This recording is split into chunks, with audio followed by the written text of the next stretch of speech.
네, 여야 4당의 패스트트랙 지정에 반발한 자유한국당이 본격적으로 장외 투쟁에 나섰습니다. 오늘 집단 삭발식까지 갖고 대여 공세 수위를 최고조로 높이고 있는데요. 오늘 삭발식에 직접 참여한 김태흠 자유한국당 의원 모시고 얘기 나눠보도록 하겠습니다. 안녕하십니까? 네, 안녕하세요. 예.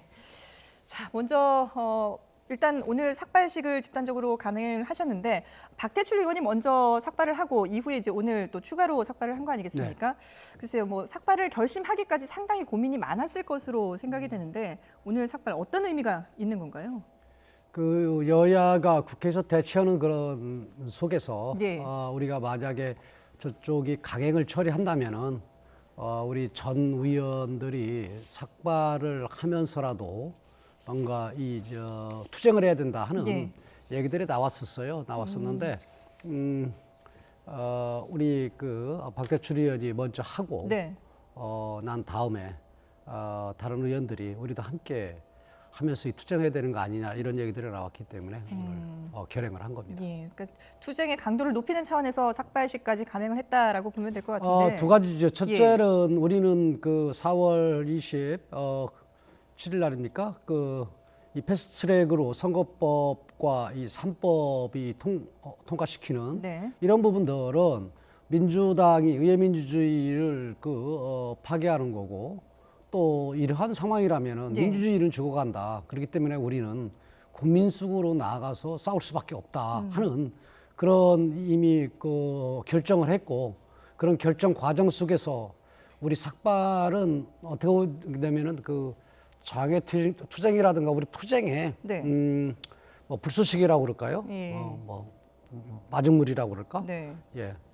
근데 원래는 한 10명 정도, 의원 10명 정도가 네. 동참할 것이다라고 저희도 알고 있었는데 네. 실제 삭발을 감행한 의원들은 그보다는 수가 적었거든요. 네, 그렇습니다.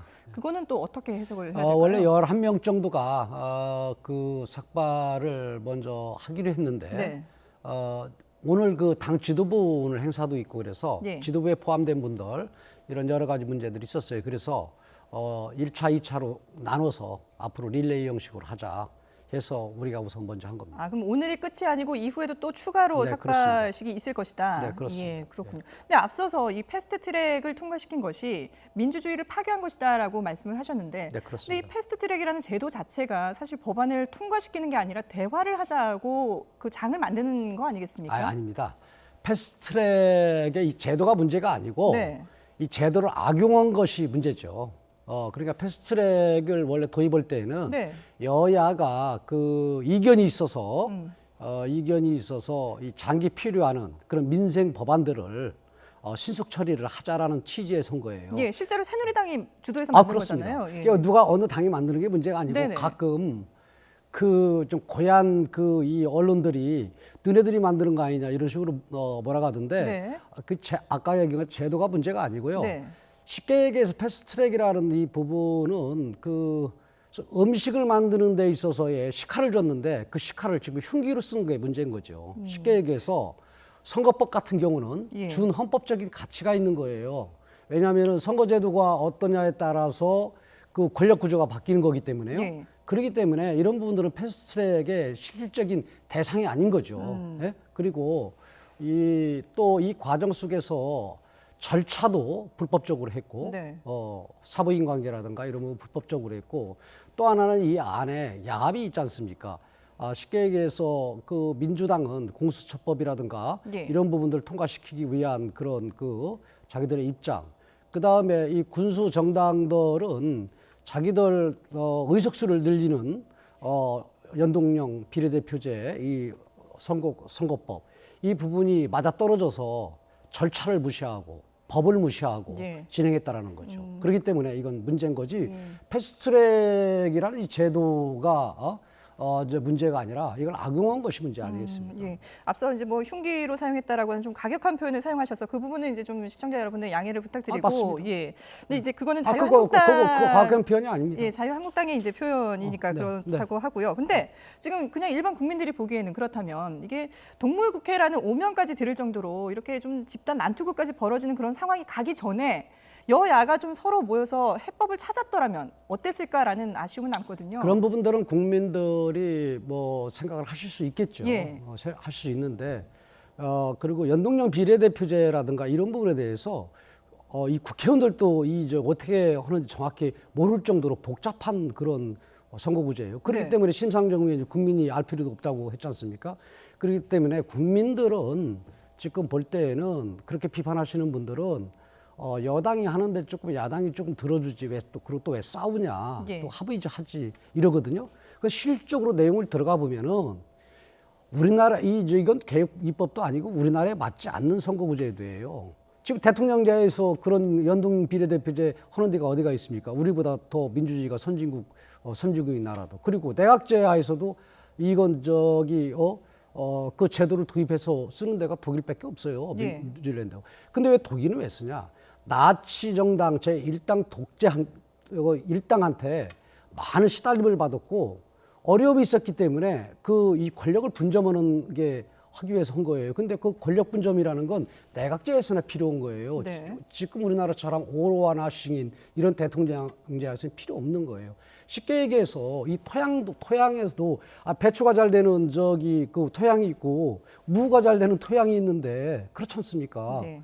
그렇기 때문에 이 제도 자체가 저희는 받아들일 수 없다는 거죠. 근데 그런 부분들을 사실은 국회에서 의원들끼리 모여서 얘기를 해야 되는 부분이지 이렇게 지금 장외로 나와서 얘기를 한다고 해서 이게 통할 수 있느냐 이런 부분에 대해서는 어떻게 설명하시겠습니까? 첫째는 예. 얘기들 하더라도 안 들어주고 저렇게 오만하고 독선적으로 밀어붙이니까 그런 거고요. 예. 두 번째로는 우리가 얘기하는 부분을 고얀 언론들이 많아서 이 언론이 완전히 기울어져 가지고요. 예. 국민들한테 전달이 안 돼요. 그렇기 때문에 이렇게 국민 속으로 들어갈 수밖에 없다. 저희는 그렇게 판단하는 거예요. 그러면 지금 이렇게 장외로 나가서 투쟁을 하시면 그 자유한국당의 논리라든지 이런 부분들이 충분히 이제 국민들에게 설득시킬 수 있다라고 보시는 건가요?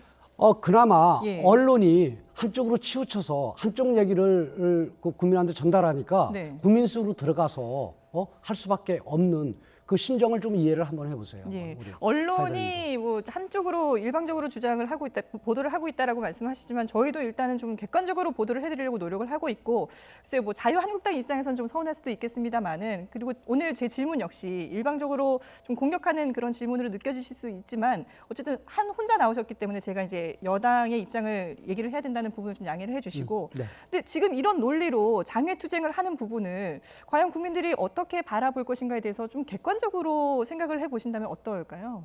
오죽하면 네. 오죽하면 나가겠습니까? 쉽게 얘기해서 우리 보수 우파의 가치를 추구하는 정당은 거리에 지금 여당들보다 더 적게 나갑니다. 그리고 태생적으로 적게 나가는데 네. 지금 저희 당이 나갈 때에는 오죽하면 나가겠습니까? 네. 네. 오죽하면 나갔겠느냐. 네. 근데 지금 박지원 의원 같은 경우에는 뭐 장외 투쟁을 하지만 한 달이면 제풀에 지쳐서 돌아올 것이다라고 얘기를 했거든요. 제가 볼 때는 그분은 정치를 그만둬야 될 분이에요. 예. 정치 미래에 도움이 안 되는 분이에요. 예? 이제는 그만둬야지 이랬다 저랬다 하고 완전 야비나 하고 저는 올바르지 않은 분이에요. 그러면 그런 분이 훈수드는 부분을 저는 받아들일 수 없어요. 그러면 자유한국당에서는 이번 장외 투쟁을 언제까지 하실 계획이신가요? 그건 언제까지가 아니고요. 네. 적어도 지금 여당을 추종하는 군수 정당들이 지금 들으라고 그러잖아요. 네. 예? 근데 이거 참 이런 논리면 적당한지 모르겠지만은 한 가정에서 자기 아이들 있는 데서 그렇게 마구 구타를 하고 난 다음에 그러고 난 다음에 아이들 문제가 있으니까 아이들 생각해서 들으라는 거 똑같죠. 사과도 없이. 그렇지 않습니까? 글쎄요, 그 비유가 네? 적절한지는 제가 잘 그건 모르겠습니다만 뭐 시청자들이 판단할 텐데. 예. 네. 어쨌든 지금 오늘 이제 청와대에서 최고위원 회의도 열고 그리고 이제 삭발식까지 여셨습니다. 근데 최고위원회를 오늘 이제 청와대에서 열었지만 서울뿐만 아니라 대전 뭐 이런 지방들까지도 다 돌 계획이시잖아요. 네네. 이런 지방 순회를 하면서 국민들에게 하시고 싶은 말씀이 어떤 건가요? 적어도 예. 이 문재인 대통령이 들어선지 이제 정권 2년 들어선지 지금 정치 분야, 경제 분야 모든 부분들이 잘 됐느냐. 그래서 안 되는 부분들이 우리가 얘기해도 안 들으니까 예. 국민들께서 목소리를 내달라. 그리고 또 이 선거구제 문제, 이 패스트트랙 이 문제를 우리가 국회에서 예. 막았다만 얘기하는데 연동형 비례대표제에 대해서 일부 국회의원들도 정확히 모르는 그런 상황이고 또 공수처도 이 고위공무원들 이상을 이 수사권을 주고 그다음에 또 이 기소권도 준다고 그러니까 좋은가 보다 생각하시는 분들이 많은데 네. 저희들이 볼 때는 옥상 옥이고 지금 검찰이나 경찰이 국민들한테 신뢰를 받지 못하는 것은 정치권이 개입을 하기 때문에 뭔가 중립성 부분에 대해서 훼손이 되고 그러는 부분들이거든요. 네. 그리고 또 하나는 만약에 검찰을 믿지 못할 때에는 특검제도 있지 않습니까? 그래서 지금 전직 대통령들도 둘도 다 지금 감옥에 있고 대법원장 다 지금 집어넣을 수 있는 이런 구조예요. 네. 이런 구조 속에서 이 공수처를 이 만드는 거 옥상 위에 옥이다. 그럼 공수처가 대통령 지시에서 이 권한을 남용을 할 때에는 그걸 견제할 수 있는 기관도 없어요. 네. 그렇기 때문에 우리는 공수처를 반대하는 겁니다. 예. 그러니까 지금 뭐 선거제라든지 공수처, 뭐 검경 수사권 같은 이런 패스트트랙도 중요하지만 사실 지금 민생 법안이 산적해 있지 않습니까? 특히 지금 산불이 난 강원도 지역에는 예산이 지금 투입이 되지 않아서 많은 분들이 어려움을 겪고 있는데 이렇게 장외투쟁을 하면 이런 법안들은 도대체 누가 통과를 시켜야 되는 그러니까 겁니까? 우리가 할 얘기예요. 예. 왜냐하면은 민생 법안에 통과를 시키려고 집중을 해야 되고 여당은 네. 이렇게 선거법이나 여야가 합의를 해야 될 이런 부분들을 패스트트랙에 태우는 이 부분이 잘못인 거죠. 왜냐하면 순서가 잘못됐어요. 민생 법안을 먼저 처리를 하려고 노력을 하고 예. 야당이 발목을 잡을 때 민생 법안을 패스트트랙에 태워야 되는 게 패스트트랙의 제도의 취지예요. 좋습니다. 그럼 지금 이 상황에서는 이걸 어떻게 해결을 해야 되는 겁니까? 지금 이미 이 상황이 벌어진 상황에서는 이런 민생 법안이라든지 이런 부분을 처리하기 위해서 그럼 어떻게 해야 된다고 보시는지요? 진정으로 민생 법안이라든가 아니면 국가와 국민 그다음에 경제를 살리려고 한다고 하면은 예. 자기들이 이 강행을 한 이 패스트법에 태운 이 법안들을 취소하고 사과하고 예. 그 문제들부터 먼저 논의를 하자고 하는 게 여당이 해야 될 자세죠. 예, 그러니까 여야 사당이 패스트트랙 지정을 철회하지 않는 한은 더 이상의 협상이라든지 얘기는 할 수가 없다라는 기존의 자유한국당의 입장이 그대로라는 말씀이시군요. 네, 예. 지금은 그렇습니다. 예, 알겠습니다. 네, 지금까지 자유한국당 김태흠 의원과 얘기 나눠봤습니다. 오늘 말씀 잘 들었습니다. 네, 고맙습니다.